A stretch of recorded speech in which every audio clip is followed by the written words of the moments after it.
2026-এর উচ্চ মাধ্যমিক পরীক্ষার প্র্যাকটিক্যাল এবং প্রজেক্ট বিষয়ের পরীক্ষার সম্পূর্ণ গাইডলাইন প্রকাশ করে দিল উচ্চ মাধ্যমিক শিক্ষা সংসদ বা WBCHSE বোর্ড। তো এই গাইডলাইনে ঠিক কি বলা আছে, কোন তারিখ থেকে কোন তারিখের মধ্যে পরীক্ষা নিতেই হবে প্রত্যেক স্কুলকে সেটা জানানো আছে। তেমনি তারই সঙ্গে সঙ্গে আরো জানানো আছে এই পরীক্ষা পরবর্তী সময়ে যে নাম্বার আপলোডের কাজ সেটা কোন সময়ে করতে হবে, কোন দিনের মধ্যে শেষ করতে হবে, কোথায় গিয়ে আপলোড করতে হবে, তারই সঙ্গে সঙ্গে খাতা সংরক্ষণের যে ব্যাপার সে সম্পর্কেও কিন্তু গাইডলাইনে পরিষ্কারভাবে বলে দেওয়া আছে।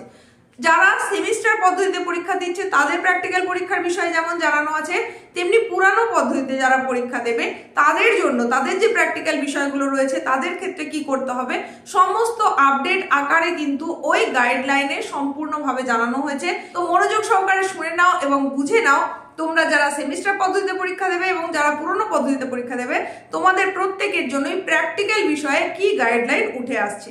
নোটিফিকেশন আকারে যেটা বেরিয়েছে সেই নোটিফিকেশনটাও তোমাদের দেখিয়ে দেবো, তারই সঙ্গে সঙ্গে এক একটা পয়েন্টে ঠিক কি বলা আছে সেটাও কিন্তু তোমাদেরকে জানিয়ে দেবো। তাই একটু মনোযোগ সহকারে শুনতে হবে এবং বুঝে নিতে হবে।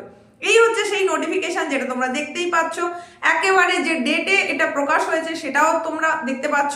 দেখো এই নোটিফিকেশনের বিষয়বস্তু হিসেবে বলা আছে guideline to conduct higher secondary practical and project examinations 2026।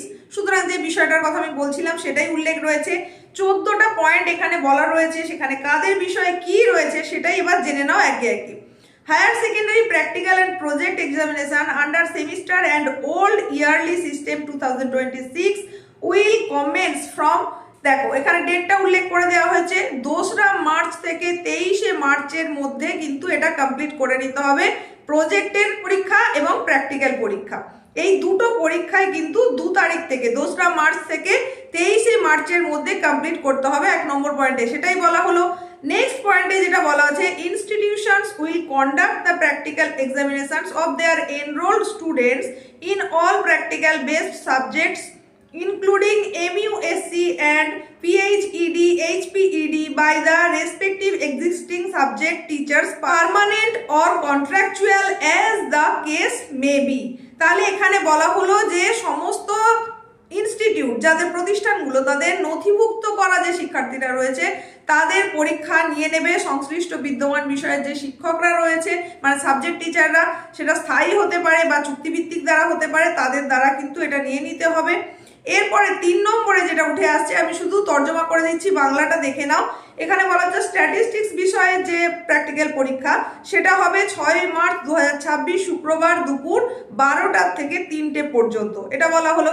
4 নম্বরে যেটা বলা হচ্ছে সেটা হচ্ছে কাউন্সিলের তরফ থেকে 28শে জানুয়ারি সমস্ত কিছু বিতরণ করা হবে। বিভিন্ন যে ক্যাম্পগুলো রয়েছে সেই ক্যাম্পের মাধ্যমে সেখানে খালি উত্তরপত্র বা অ্যান্সার স্ক্রিপ্ট সেটা দেওয়া হবে। সেখানে প্রথমে যে 4 পাতার অ্যান্সার শিট সেটা দেওয়ার জন্য দেওয়া হবে এবং তারই সঙ্গে যেটা এক্সট্রা লুজ শিট হিসাবে দেওয়া হয় 2টো পাতা সম্বলিত, সেই সমস্ত কিছু প্রোভাইড করা হবে 28শে জানুয়ারি ক্যাম্প অফিসের মাধ্যমে বিতরণ করা হবে। এটা 4 নম্বর পয়েন্টে বলা হলো। 5 নম্বরে গিয়ে দেখো যেটা বলা হচ্ছে, 5 নম্বরে কি বলা হচ্ছে there will be no practical question papers for PhED or HPED। এখানে কোনো রকমের কোশ্চেন পেপার থাকবে না। এই যে সাবজেক্টের কথা বলা হলো তাদের জন্য the concern subject teachers have to conduct the practical examination in this subjects as per syllabus অনুযায়ী কনসার্ন সাবজেক্ট টিচার তিনি এটার পরীক্ষা নেবেন, তার কারিকুলাম অ্যান্ড রিউবিক্স, তো এটা অনুযায়ী পরীক্ষা হবে। 5 নম্বর পয়েন্টে এটা বলা হলো।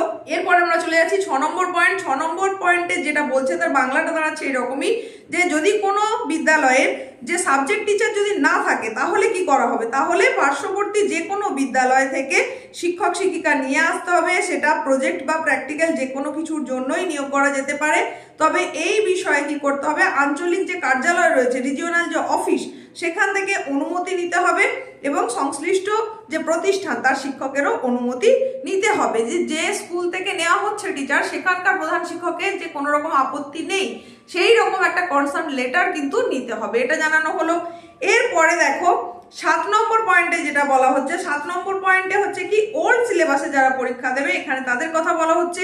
যারা ওল্ড সিলেবাসে পরীক্ষা দেবে তারা প্র্যাকটিক্যাল পরীক্ষায় যদি গতবারই উত্তীর্ণ হয়ে গিয়ে থাকে তাহলে তাদের আর কোনো রকম পরীক্ষায় বসার প্রয়োজন নেই, এটার উল্লেখও কিন্তু রয়েছে। এটা খুব ভালো করে বুঝে নাও। তোমরা ওল্ড সিলেবাসে পরীক্ষা দেবে, কিন্তু যদি প্র্যাকটিক্যালে তোমরা পাস করে থাকো এর আগে, তাহলে তোমাদের কিন্তু নতুন করে আর পরীক্ষায় বসতে হবে না। নেক্সট পয়েন্টে যেটা বলা হচ্ছে সেটা হচ্ছে কি, দেখো 8 নম্বর পয়েন্টে আমরা চলে যাচ্ছি। 8 নম্বর পয়েন্টে বলছে signature of the concerned examiners and counter signature of the head of the institution on practical answer scripts are mandatory। তাহলে একদম বাধ্যতামূলকভাবে দুটো সিগনেচার লাগছে।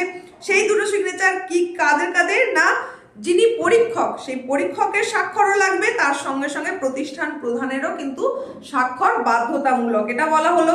9 নম্বরে চলে যাচ্ছি। 9 নম্বরে বলা হচ্ছে কি, যে পরীক্ষাটা হলো তার উত্তরপত্র বা প্রকল্পের যে কপি সেগুলো এখনই কাউন্সিলের কাছে জমা দেওয়ার কোনো রকম প্রয়োজন নেই।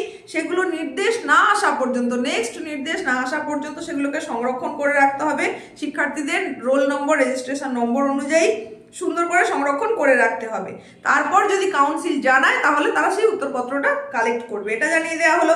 10 নম্বর পয়েন্টে বলা হচ্ছে পরীক্ষা গ্রহণের পর সকল নথিভুক্ত শিক্ষার্থীদের ব্যবহারিক নম্বর এবং প্রকল্প নম্বর, মানে প্র্যাকটিক্যাল পরীক্ষা এবং প্রজেক্টের পরীক্ষা হয়ে গেল, সেই পরীক্ষা পরবর্তী যে নাম্বারটা, সেই নাম্বার আপলোডের কাজটা চলবে 5 মার্চ থেকে, 2026-এর 5ই মার্চ থেকে 2026-এর 28শে মার্চের মধ্যে অনলাইন পোর্টালের মাধ্যমে এটা আপলোড করতে হবে। নির্দিষ্ট ওয়েবসাইট দিয়ে দেওয়া হয়েছে এখানে, সেই ওয়েবসাইটের মধ্যে জমা দিতে হবে।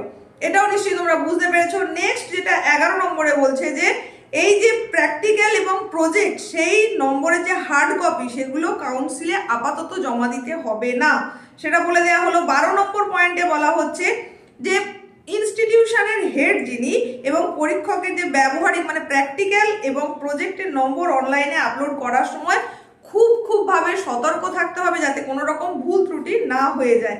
13 নম্বরে বলা হচ্ছে পোর্টালে যখন এই নাম্বার আপলোড করা হবে, নাম্বার আপলোডের সময় প্রতিষ্ঠানগুলোকে প্রার্থীদের প্রাপ্ত নম্বরের বিপরীতে সর্বাধিক মানে যা নাম্বারটা পেয়েছে সেটা 2 ডিজিটে তুলতে হবে, এইটা বলে দেওয়া হলো। তারই সঙ্গে সঙ্গে যারা অনুপস্থিত থাকবে তাদেরকে এবি বলে উল্লেখ করতে হবে।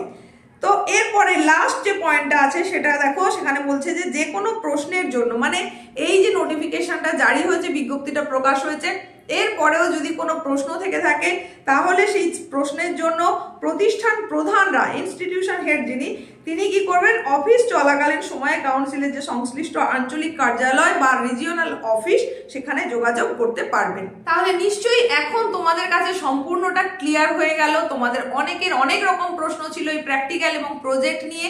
তোমাদের প্র্যাকটিক্যাল পরীক্ষা তাহলে আগামী 2রা মার্চ থেকে শুরু হবে এবং সেই পরীক্ষাটা চলতে পারে 23শে মার্চ পর্যন্ত সময়।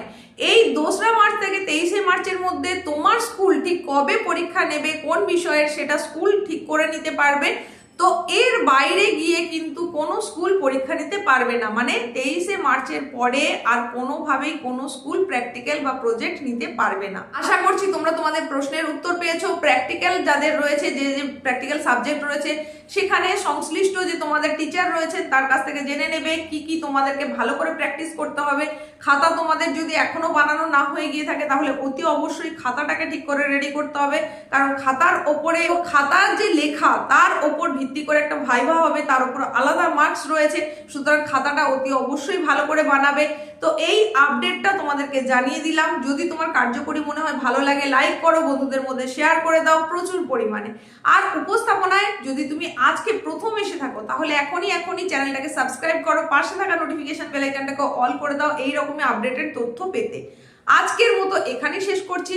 তোমাদের পরীক্ষারও কিন্তু খুব বেশি বাকি নেই, তাই প্রস্তুতি চূড়ান্ত পর্বে তোমাদের যখন সকলেরই চলছে, আর একেবারেই সময় নষ্ট নয়, আরো ভালো প্রস্তুতি হোক এই শুভকামনার সঙ্গে এখানেই শেষ করলাম।